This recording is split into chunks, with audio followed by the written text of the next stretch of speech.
Գյորջյան Կասկադ 60 ամիս փուլային վճարում բազմաթիվ առավելություններ։ Հանրային երկրորդ հեռուստաընկերություն։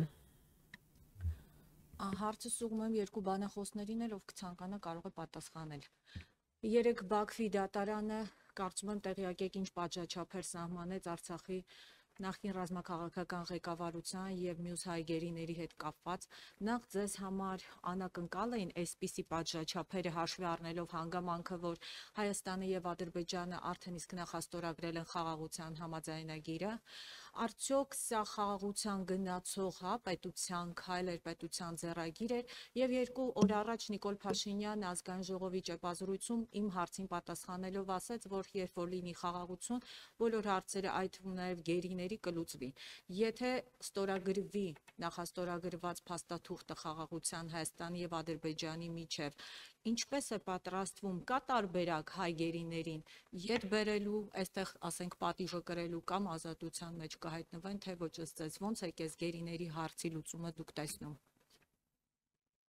Ես ձեր հարցի այդ կտորը ճիշտ ասած չհասկացա, այստեղ պատիժը կրել ինչ նկատի ունեմ։ Նկատի ունեմ, եթե ստորագրվի խաղաղության փաստաթուղթ, հնարավոր է ոնց Ռամիլ Սաֆարովի դեպքում արտահանձնեցին Բաքվին, ճիշտ է, Հունգարիան արտահանձնեց Բաքվին։ Տարբերակ դիտարկում եք, որ մեր գերիները արտահանձնվեն Հայաստանին։ Ես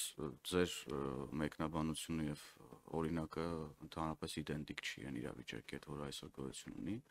Մենք հայտարարել ենք, ասել ենք, որ մտահոգություններ ունենք, խիստ խորը մտահոգություններ ունենք Բաքվում տեղի ունեցող դատավարության վերաբերյալ, եւ այո, ես պետքա բնականաբար երկրորդեմ պարոն վարչապետին առայն, որ ստեղծված մթնոլորտը, խաղաղության մթնոլորտը նպաստավոր պայմաններ պետք է ստեղծի, որ կարողանանք լուծել ուրեմն Ադրբեջանում պահվող մեր բոլոր հայրենակիցների իրենց տուն վերադարձի հարցը, այս ուղղությամբ մշտապես ամենօրյա աշխատանք է տեղի ունենում։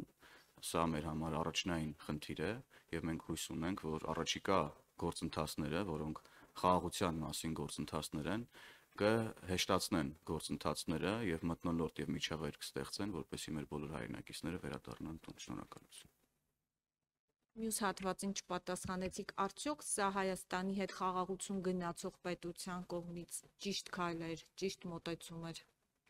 Ես ասացի, որ մենք խորը մտահոգություններ ունենք Բաքվում տեղի ունեցող դատավարության ընթացքի բովանդակության վերաբերյալ, նաև մտահոգություններ ունենք մի շարք հայտարարությունների վերաբերյալ, որոնք հնչում են Ադրբեջանից, որոնք ըստ էության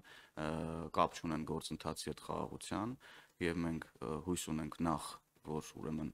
այդ մտահոգությունները հնդածս կփարատվեն եւ խաղաղության գործընթացը ել ավելի կայուն փուլ կմտնի, ինչի արդյունքում կստեղծվի միջավայր, երբ հնարավոր կլինի ուրեմն մեր բոլոր հայրենակիցներին վերադարձնել տուն։ Շնորհակալ եմ։